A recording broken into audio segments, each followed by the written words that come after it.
Dr. Randolph Stein, a man of science, skeptic who spent his entire life relying on facts and reason to explain the unexplainable. He's made a name for himself debunking legends and tearing down the myths others swear by. But now, his next mission takes him far from the comfort of the lab, out to sea, alongside a crew of hardened sailors who know the ocean better than he ever could. His goal? To prove once and for all that Atlantis doesn't exist. What's up, Doc? I'm Pugs Bunny. Together, we'll descend into the depths of the unknown and uncover the true horrors that thalassophobia can awaken in the darkest corners of the human mind. So this Halloween, we're diving into all 5 chilling chapters of Marvel's The Sub-Mariner, a tale where science meets terror, reason drowns in madness, and the ocean keeps secrets far older than man.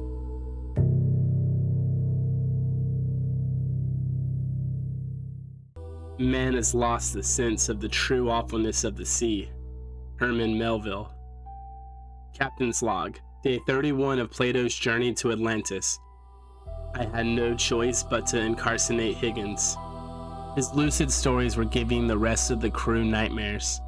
It is clearly documented that, along with insanity and unnatural acts, fear remains one of the great perils of deep sea travel. This morning, I had to stand before the crew and reiterate that there is no such thing as the Submariner. He is a legend, an ocean phantom, a deep sea chimera. Besides, he would never vidict the second engineer without first calling on the captain of the ship. Marlowe, observation deck, 200 hours, still nothing but the darkness. I wait. My God. Oh my God. I think I see it. It's beautiful. So beautiful. Most. Definitely not human. This must be like the one Hillary saw in 52. It's gotta be 15 inches long. Closer to 20, I'd say. Get this photograph and tell the Seppas to be ready to move on.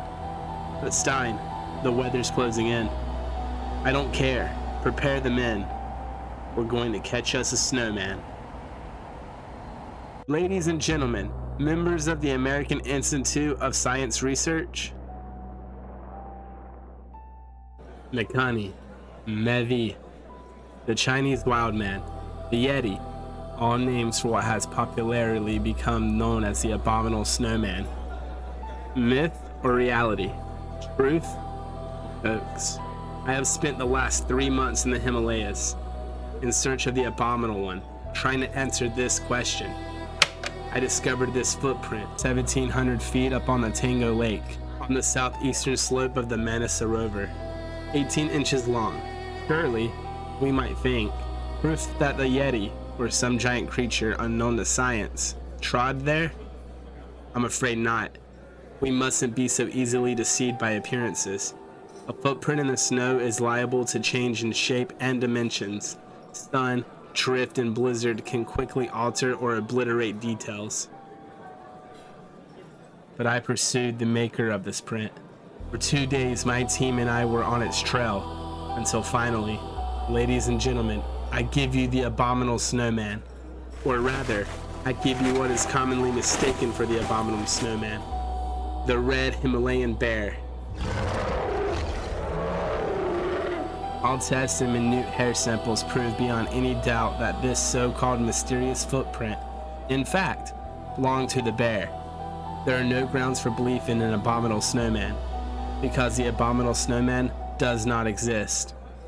Science. Ladies and gentlemen, the triumph of reason over fantasy. This was quite a show, Dr. Stein. I hate every glitzy showbiz minute of it. I'd rather write up my findings in some learned journal. But how many ordinary folk would you reach then, right?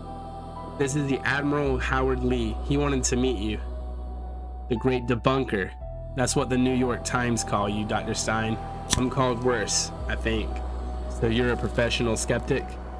I prefer to see myself as a simple man of science, a rationalist, part of a proud Western tradition.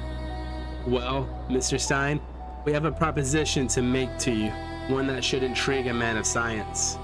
What do you know about Atlantis? Marlowe is an elusive character.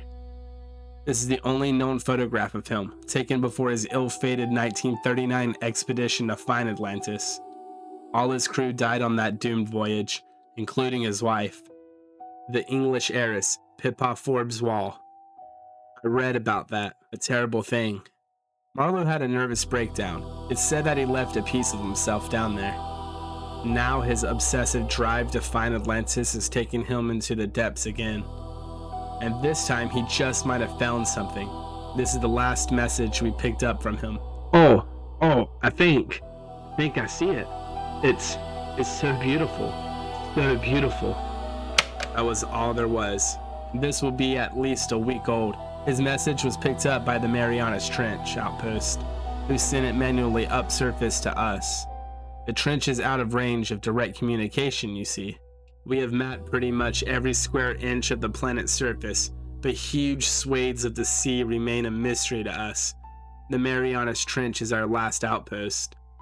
Beneath that lies literally uncharted territory. Black water. Fascinating. But what's this got to do with me? The Navy wants to know if Marlowe has really found Atlantis. Marlowe is suspect politically. There's talk he might be a Red, and if that place does exist, we can't have the communists claiming it. The craft is waiting for you. We know your record, Dr. Stein. You're the best men to lead this mission. Has Marlowe lost his mind, or has he really found the fabled underwater city? Of course, you're under no obligation to help us. Under no obligation, perhaps, but how could a man like me turn down such an opportunity? The fable of Atlantis has persisted for thousands of years. One of those stories with no proof and even less scientific basis that just won't go away. And what of our mysterious Marlowe? An amateur scientist and explorer in the old mode, or a dangerous madman with scant regard for the lives of his men? The men from the Navy said they knew my record. Luckily, there's nothing there about how I get seasick in a tub of water.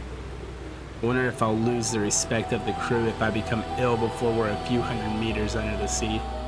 Look kinda green, Doctor. So I brought you these, old deep sea recipe. Deep sea salt, kelp, sea salt, aspirin, and of course a little crushed mermaid fanny. Mermaid, eh?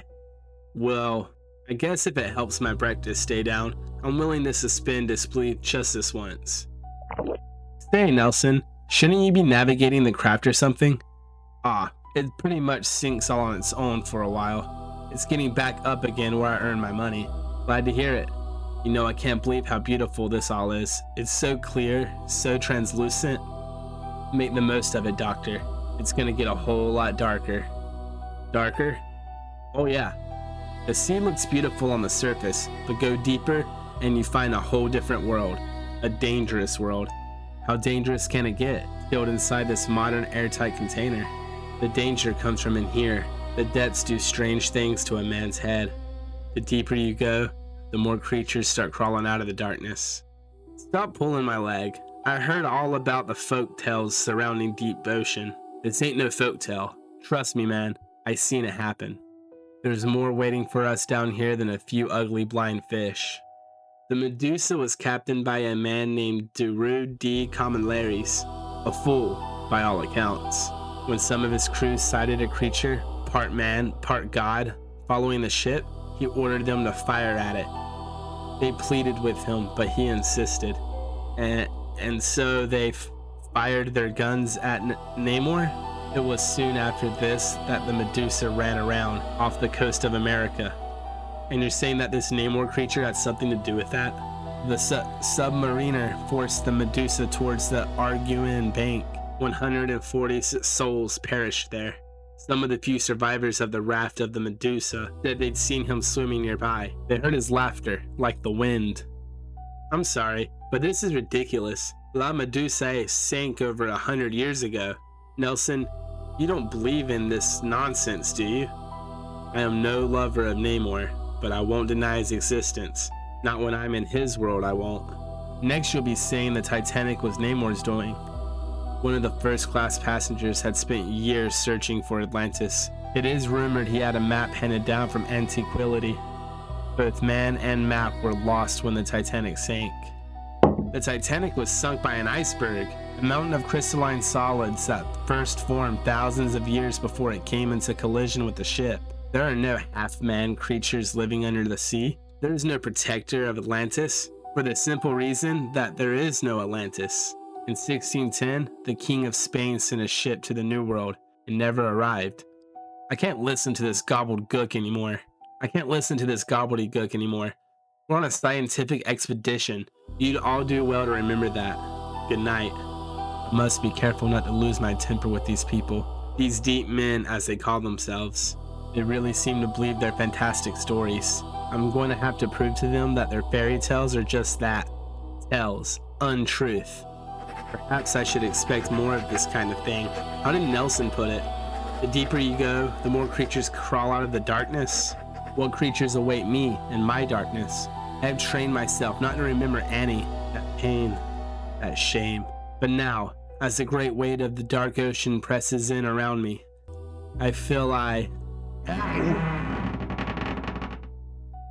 Strap yourself down. We caught a rough one. Nelson? There must be a hydrothermal vent, which means we're passing a mid-ocean ridge. You've done your homework. Down here, we call them sea devils. Happy now, Stein? You denied he existed. It's bad enough us searching for Atlantis, but you had to go and laugh at him too? Mr. Ryan, there will be no more superstitious claptraps spoken on the scientific expedition. To hell with science. Your science don't count for nothing down here. Is that so? Then what do you think built this ship? What do you think created the oxygenators that make the air that keeps us alive? He's out there. I see him. Oh, he's there, all right. Damn it, get out of my way. It's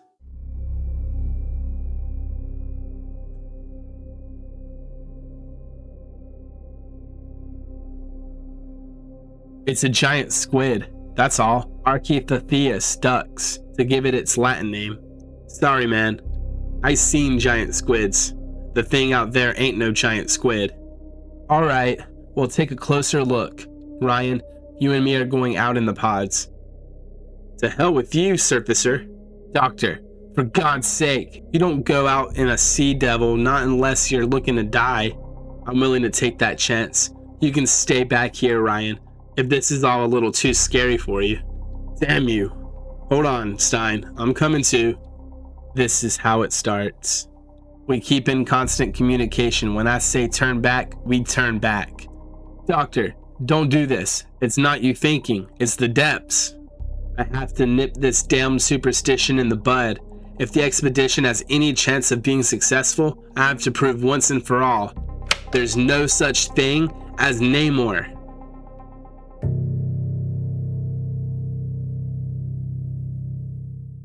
A man who is not afraid of the sea will soon be drowned. John Millington Synge. I was becoming increasingly concerned by the hold this god creature they called Namor had over my crew's imagination. Science and the successful completion of our expedition compelled me to go out into the eye of the hydrothermal vent and prove he did not exist. I'd take full responsibility for what ensued. You're an arrogant fool, Stein. Do you have any idea how stupid it is coming out here in a sea devil? Probably about as stupid as succumbing to blind superstition. Now come on, deep man. Show me where this fabulous creature is. I don't see a thing. We might not see it, but you can bet your white Harvard ass on one thing. It sees us. Actually, I'm a Yale man, and Ryan, why it's gotten so dark? This is your show, scientist. It's your job to keep your crew alive. My job is to prove there's no such place as Atlantis. Don't say that word out here, fool. Not out here. It's just a word, Ryan. It doesn't have any magical properties. I'll say it again. Atlantis. That. It means island of Atlantis, first described by Plato. Later. Ryan, what's going on? Ryan, I'm going to try to... Yes. Look, Mr. Scientist, you wanted proof? Now you got it.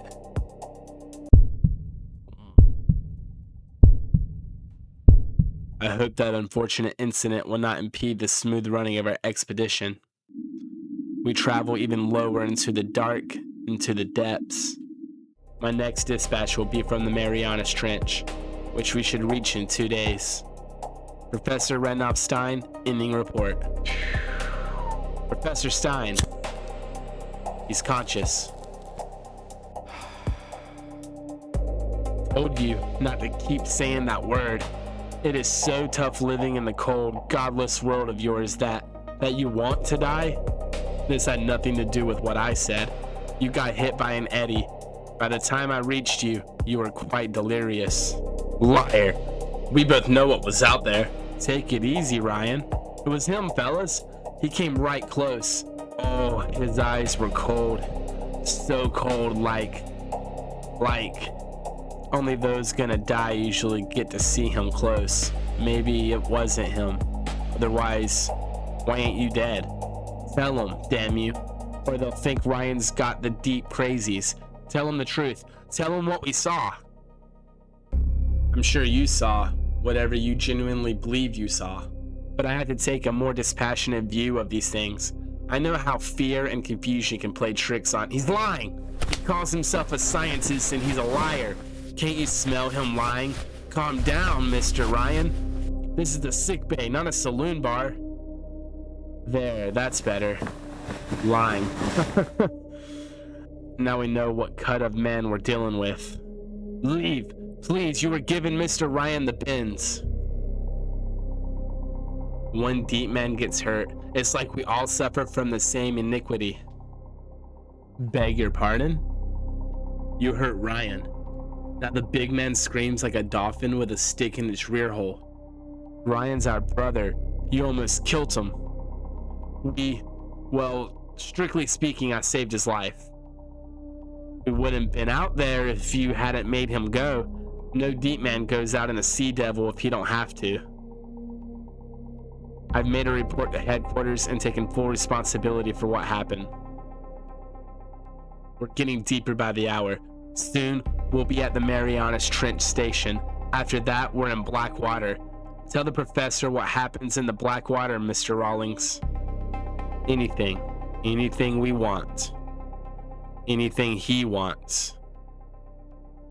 Come on, boys. The professor's a man of refinement. He don't appreciate smelling your 6-day sweat. We're sick of this regatta. He act like he ain't afraid of Namor. I don't believe Namor exists. There's a difference. Man ain't afraid of Namor. That's like having no fear of the ocean. Professor, have you told these lugheads about their bonus payments? Ah, you're probably shy. Like I say, he's a man of refinement. But because of the extreme nature of the expedition, the professor is paying, out of his own pocket, a bonus of $200 to every man. Ain't that right, Professor Stein? 200? Ah, hadn't I mentioned it before? You just cost me a small fortune. But I suppose I should thank you. If you just told the crew that you'd seen Namor out there, they might warn you a little. You mean lie to them? Are you so sure it'd be a lie, Professor? Completely sure. Alright, for one moment, I might have imagined I saw something. But the depths do strange things to a man's head. The deeper you go, the more creatures crawl out of the darkness. Isn't that what you told me? Describe what you imagined you saw, Professor Stein. That's not so easy.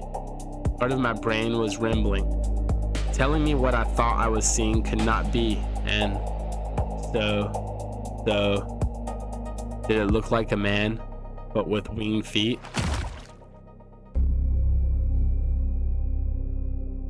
I'll admit, there's a chance that some creatures unknown to science live down here, but no man, no winged feet.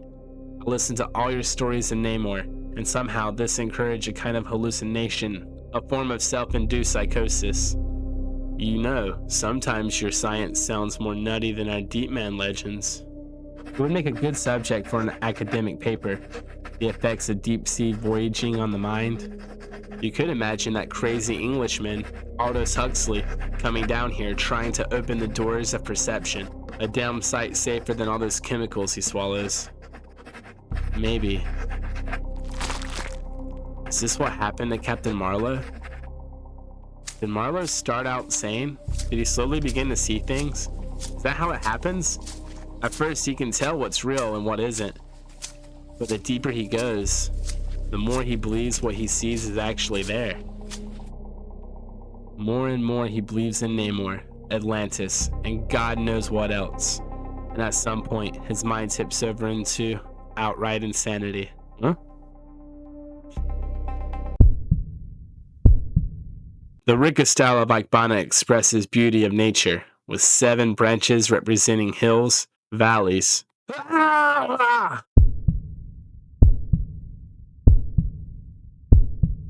No. You don't exist. You are a product of psychosis.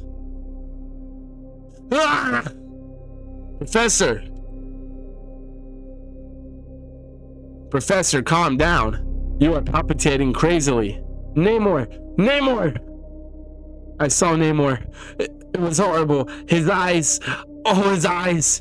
You have had a vivid dream. It's this oxygenated atmosphere. It makes men dream like they never dreamed before. A dream? There is a legend that goes, Namor appears in a man's dreams when he has a special purpose for him. This could be the last entry in my journal. As a scientist, I know the importance of rules.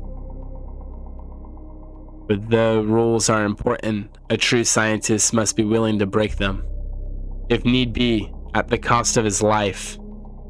The excellent rules of this craft forbid you to go out in a pod without someone to accompany you. Until today, I would never have dreamed of contravening that piece of good sense.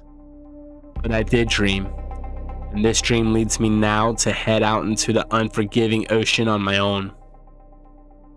This dream might lead me to come face to face with the terrible creatures this deep man call Namor. For as a scientist, I must know what is and what isn't a dream. I must know when hallucination ends and objective reality begins. They tell me I dreamed of Namor, but I have a problem with this explanation. For if I dreamed at all, how to explain what lies on the floor of my cabin? How to explain a dream that leaves behind puddles of seawater?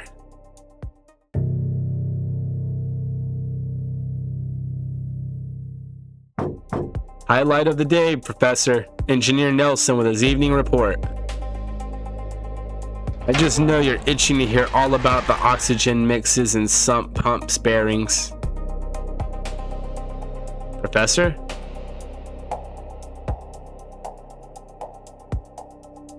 You see, and I have my work to consider. Below the thunders of the upper deep, far, far beneath in the abysmal sea, his ancient, dreamless, uninvaded sleep, the Kraken sleepeth. Alfred Lord Tennyson. And stop crying, please. I owe it to science. I wouldn't be any good to you or a child. I know a good man. Professor, you need to adjust the oxygen in your pod's tanks. You'll have to follow my instructions, Professor. He'll take care of you. Professor. Please, Anne. Don't. Professor, please, do you read? Stein. Anne.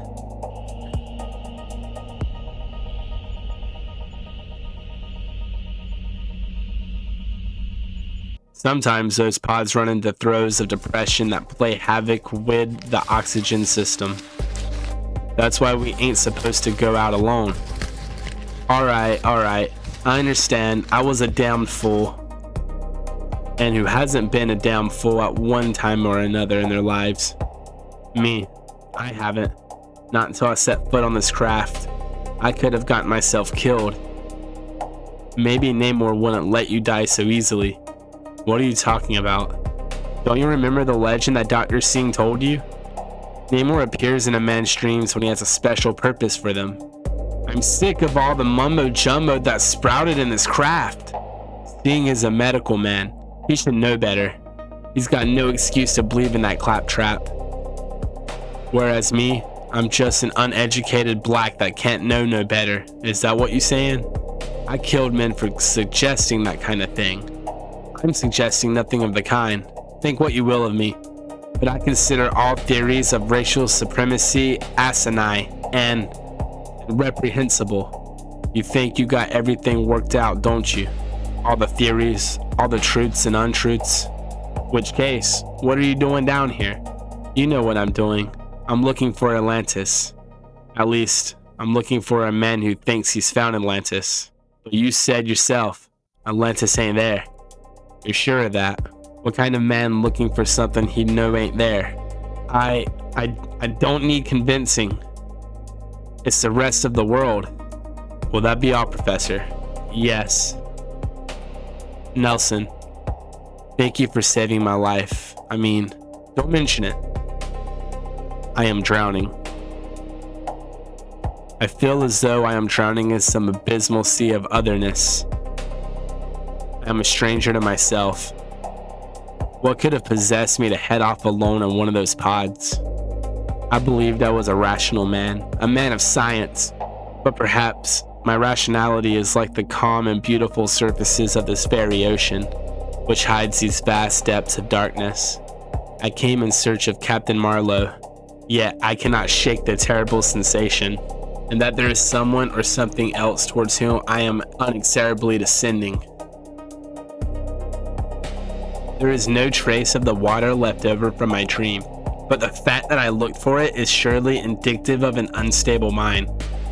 Oh, Anne, if only you were here for me to confide in. I cannot believe I wrote those words. Anne, that's the past. That's done with. Am I going insane? Marlowe's eyes seem to watch me, to mock me.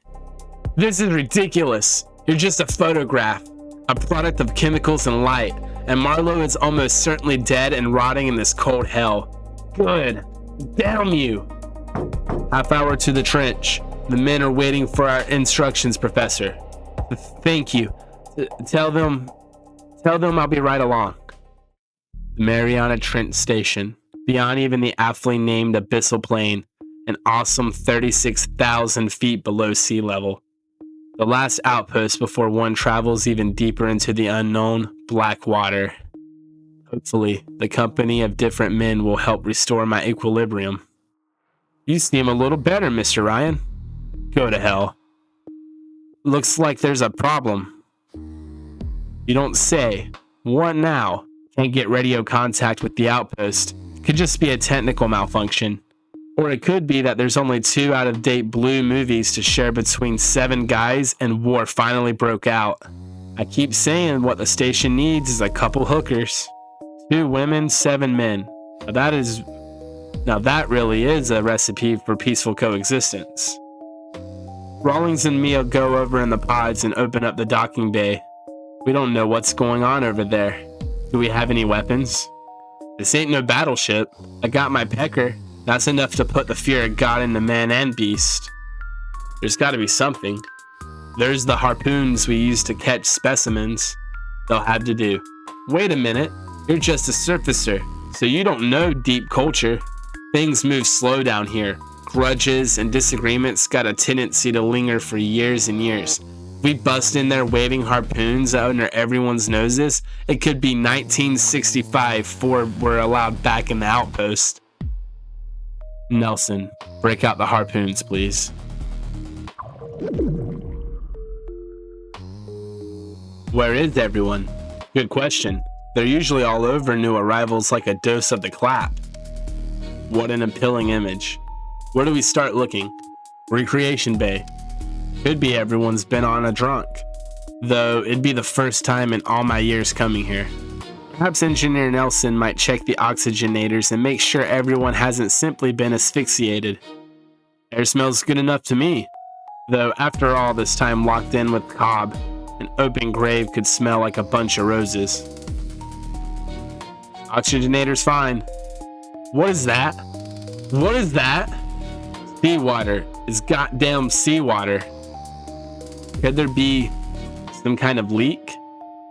Professor, there's over 8 tons per square inch of pressure outside. If the outpost had sprung a leak, we would now all have the consistency of a jellyfish.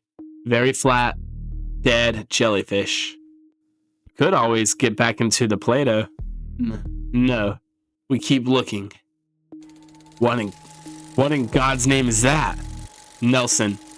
Sounds like a rooster with his throat cut. Well, it does, man. Glad we brought the harpoons now, Castro. Up yours. Oh, sweet mother. This isn't good.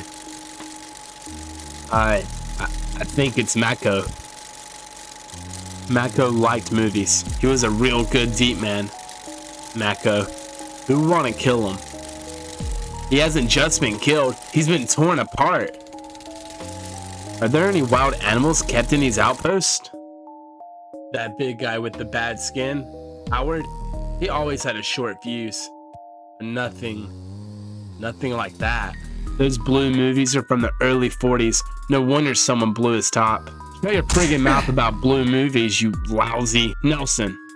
Come on, man, cool it. I really thought we ought to discuss heading back to the Play-Doh now.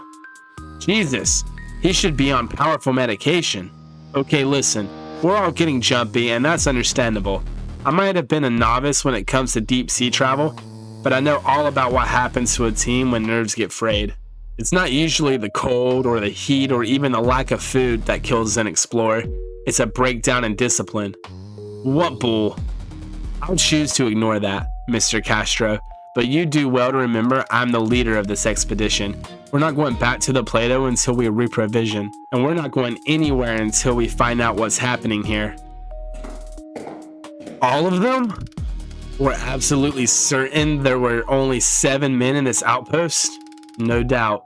7 souls, 7 corpses. Then it doesn't make any sense. But there has to be a rational answer. Maybe they fought, killed each other, the last man standing, he died of his wounds. It's possible. We all know what each of us is thinking here. Ryan, please, why don't we come out and say it? Ryan's right. Oh God, he's so right. The legend says it. Shut up, all of you. I will not allow his name to be mentioned. His name? Then you're thinking the same thing, ain't you, Stein? Difference is, you don't have the stones to face it. Nelson, do you know if McGough had a developing room for his movies? Ah, sure. He was a real fanatic.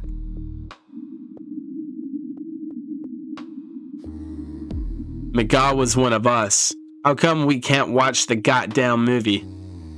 I don't know, Castro. I don't know. This intro will probably be my most memorable yet. It looks like that crazy Captain Marlowe, well, maybe his craziness is spreading. This morning, we got a canister. Marlowe had sent it up from the Blackwater. God knows how deep he's gone, but we managed to find it. The canister contained some notes and film.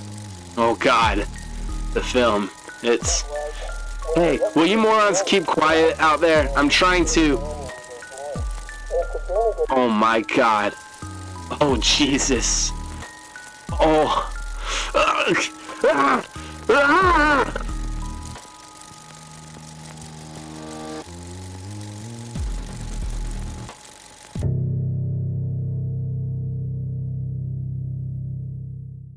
Captain Marlowe thinks he's found something down there. The canister contained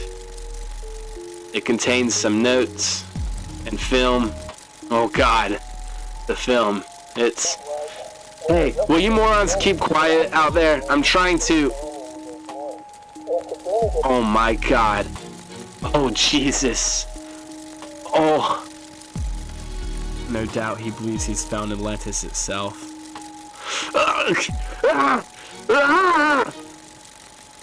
I'm sure he believes he's found many things. You might believe it.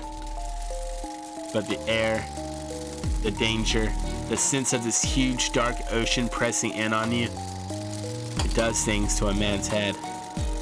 Things that should not be brought up to the surface. Nelson, tell the others I'm ready for the funeral. Towards thee I roll, thou all-destroying but unconquering well. Herman Melville, Moby Dick. I lifted my usual ban on mumbo-jumbo and allowed the men to mutter some superstitious nonsense for the crew of the Mariana Trent Station.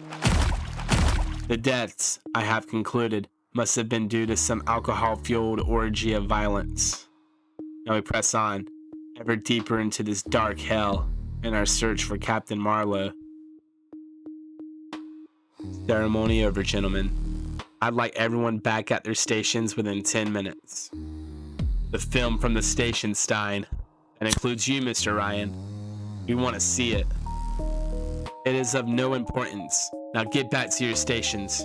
Marlowe's last signal came from 100 or so leagues below our present position. I want to find the Plato and get out of these depths.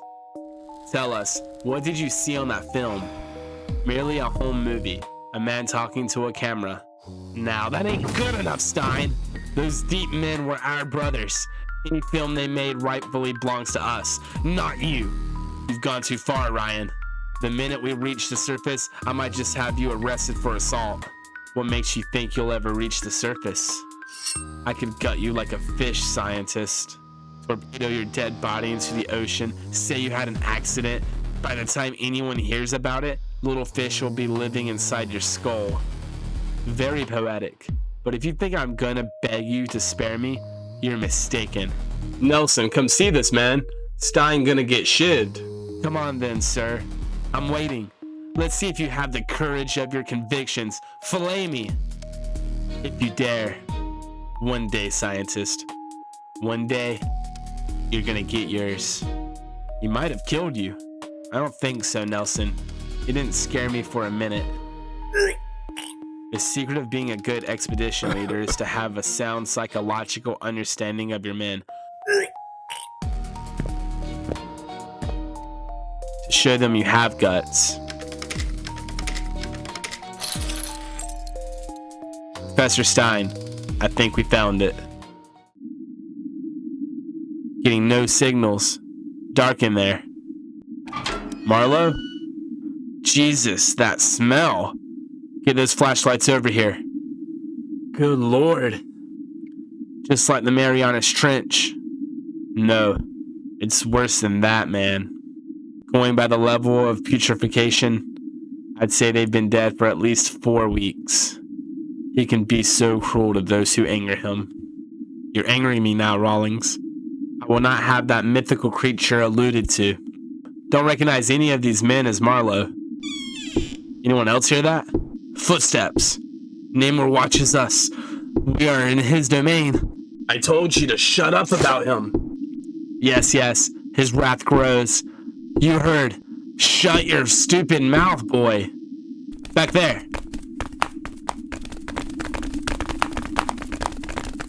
What is that? Some kind of animal? Marlowe? Captain Marlowe? The crew has started to argue. Fights are breaking out. Lurid stories being told. Then we sighted Atlantis, and it started. Then what started? The screaming. That terrible, inhuman screaming. You said you sighted Atlantis? Only from a distance. Just had time to film some of it before we were caught in a sea devil that blew us off course. But we saw it all right. And it was beautiful, shimmering. I had a feeling of peace and transcendence that only can be described as religious. Let's leave out your feelings and stick to the facts, Captain Marlowe. You say you heard screaming. I presume you went to find its cause? No. To my shame, I hid. I hid in the garbage shaft. Gentlemen, that's quite enough for now. Captain Marlowe needs rest. Atlantis is a myth. I know that. I think Plato knew that too. It was a useful fiction, a utopia, and we all know what utopia means. But if I am so sure the place doesn't exist, why don't I look at the film Marlowe sent up? Could it be that I'm scared? Could it be that these depths are changing me? Or am I merely seeing my true self more clearly? I always considered myself brave. The great debunker, that fearless seeker of truth. But if I were really brave, would I have treated my poor Annie in such a cowardly, shabby fashion? You're looking much better. Oh, I feel better, Mr. Castro, all thanks to the good Dr. Singh. He has been keeping me well entertained with his ideas on medical progress. Not that baloney about heart transplants again. Captain Marlowe, there's one thing that bothers me. You were the captain of the Plato, yet, when you heard screaming, you hid. Understand, Stein, I was once a courageous man, but that man's dead. He died when this ocean killed his wife. I hadn't realized it until I heard the screaming. So I stayed in the garbage shaft for hours until I was sure that the screaming had stopped. Finally, having soiled myself copiously, I emerged. I knew there was a killer on the ship, and from somewhere, I had an idea. I addressed my crew, I ate with them, I even cautioned them for slovenly behavior. In short, I acted like a man who had lost his mind, for I knew, somehow I knew, that whoever or whatever had killed my crew might spare me if he thought I was insane. All those weeks I acted the role of a madman until I almost forgot if I was a sane man pretending to be mad or a madman pretending to be sane. Or perhaps a killer pretending that some creature had murdered his crew. Think what you like. When we find Atlantis, the expedition is over, Marlowe. We're returning to the surface. But we're so close. I've seen it. Mr. Castro tells me there's some kind of hydrothermal event moving toward us. I have no intention of dying out here. Mr. Rawlings, take Captain Marlowe to the med bay and make sure he stays there. I'll hand him over to the authorities when we resurface. Let him explain away his murdered crew to them. All right. Let's put this nonsense to bed once and for all. What are you doing here, Ryan? Captain Marlowe's one of us, Rawlings. Just get back to... Come on, Captain. An enemy of that scientist is a friend of mine.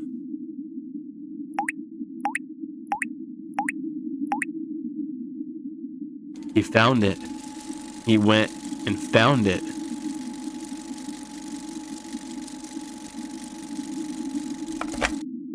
Dumb fool. Doesn't know what he's doing. Some scientist you are. Marlowe, forget about the film. I won't hand you over to the authorities. Trying to prove that Atlantis exists cost me so much. Now I have the proof. Exposing the world to this will undo 200 years of rational thought. I thought you scientists were interested in the truth. I am, as long as it's your truth. Rationalist? Oh my God.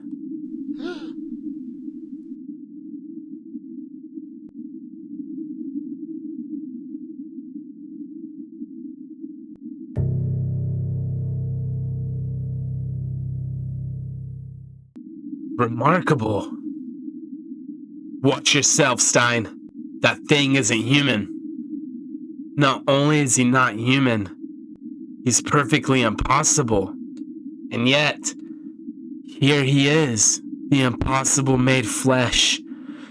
And there will be a logical explanation for why and how he exists. I will make the understanding of him my life's work. I shall present my findings to the American Academy of Science. Maybe I'll call him Steinman. Stein, relax, Marlowe. God damn it! I got an electric shock. He's live. This is the creature that came to see the second engineer, Higgins. This is Namor. Namor, the terrible protector of Atlantis. In the name of God, what have I done? Hear that? Stein's cabin. You heard the screaming. Only mean one thing. Jeez, what's going on? First, he warns you, then he comes. Oh no.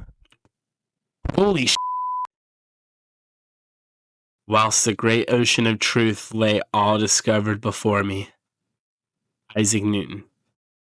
Professor Stein. It was me. Yes, it was me. Marlowe and I, we had a fight and I shall answer for my crimes on the surface. Man, you gotta be kidding. What are you waiting for? Arrest me, goddamn you. Arrest me. I killed him. Who else could it have been? You killed him? Look at those nice white hands. They're clean. There's not a drop of blood under the nails. You didn't touch Marlowe. We all know who did that. Ryan, the film. Captain Marlowe's film. We'll take a look at that later. First, we better protect ourselves. Stein. Yes, we have to protect ourselves.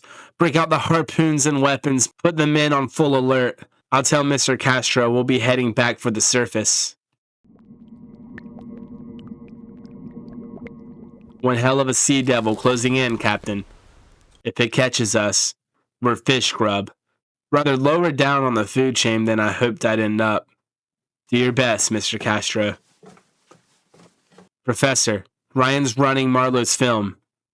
The whole crew wants to get a look at Atlantis. Well, do I try to stop him? The fable of Atlantis had persisted for thousands of years. No, Nelson. Let them all see it. One of those stories with no proof of even less scientific basis that just won't go away. I have just read these words in my diary. It's as though they were being written by a different man.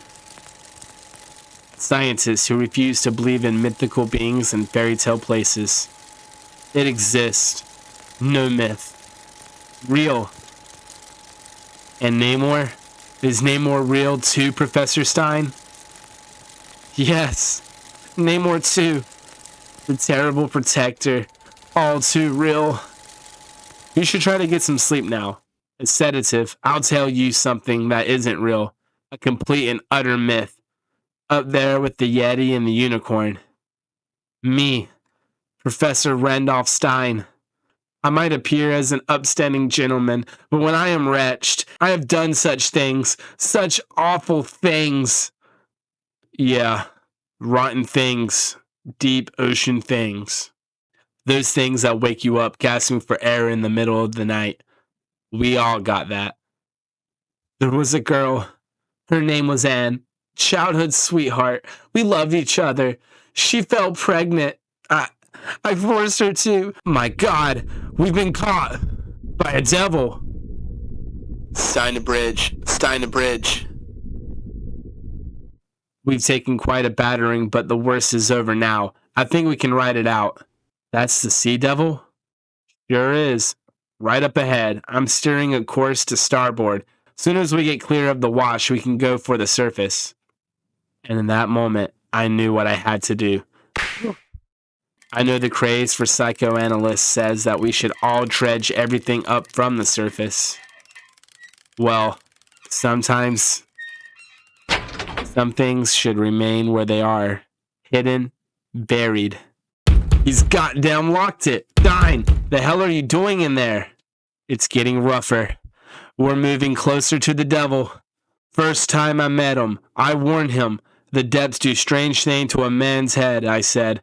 The deeper you go, the more creatures start crawling out of the darkness. All right. We're set straight for the hydrothermal vent.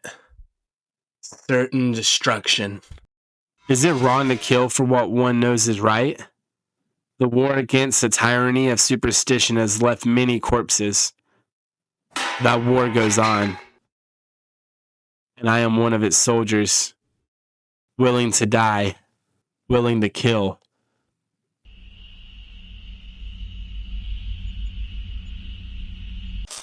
We'll never get through in time. I'm going for a pod. Go ahead. It'll be your coffin. Those things don't have enough oxygen to get anywhere near the surface. I'd rather die standing up with other deep men.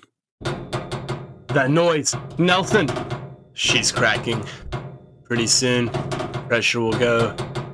When it does...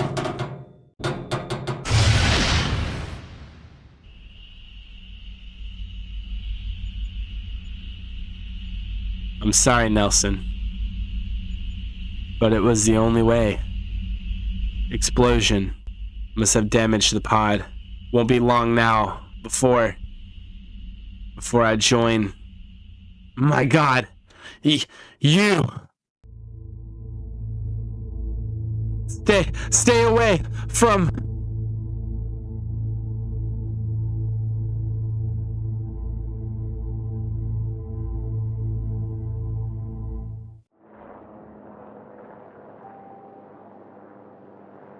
Miracle is an overused and misleading term. The miracle of electricity, the miracle of air travel, of open heart surgery. I've even heard someone called iced tea a miracle.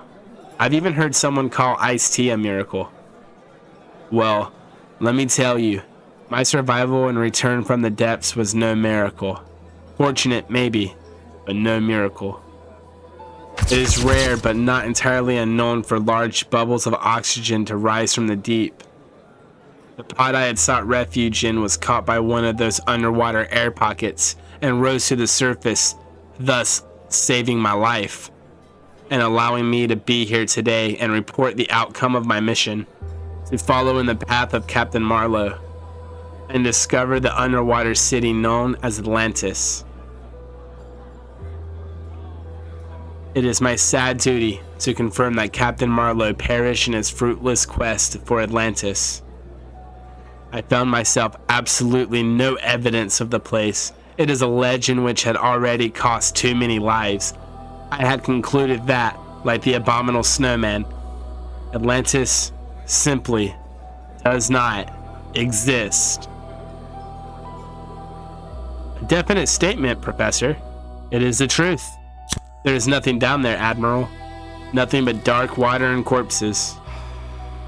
In fact, it's my opinion that continued searching for Atlantis will be a waste of money. Surely man will continue to be fascinated by the idea of the place. He shouldn't be.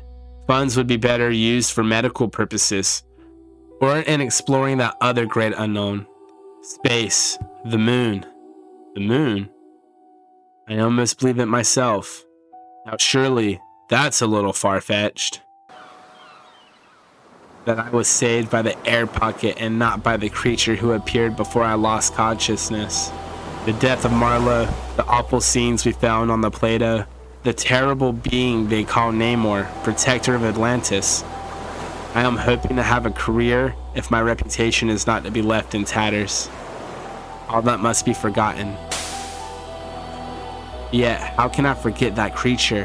How can I shake off this feeling that in sparing me, he was serving his own purpose? The sea will destroy all evidence of what happened down there. And the sea does not give up its secrets easily. The end. Thank you all for joining me through this terrifying journey through the depths and a horrific new look on Namor. I've always been afraid of the sea, so seeing Marvel use this character that I've never thought of as scary as a really horrific creature in a setting of just utter abysmal darkness is very refreshing in a weird way. The writer Peter Milligan and the artist Esad Ribić did a fantastic job at this, capturing that utterly hopeless, helpless feeling. And the writing, the story is really good, I think. But thank you for joining me. Happy Halloween, everybody. This is the longest video I've ever made. It took a lot of work, a lot of time, a lot of stress. So I hope y'all like and subscribe or something and tune in for another one. They're usually not creepy or scary like this, but you know, I love horror stories. I love horror, so When I get an opportunity to make a scary video, or when I'm inspired to make one, I'll take the opportunity. Just like this video right here you should check out. Anyways, that's all, folks.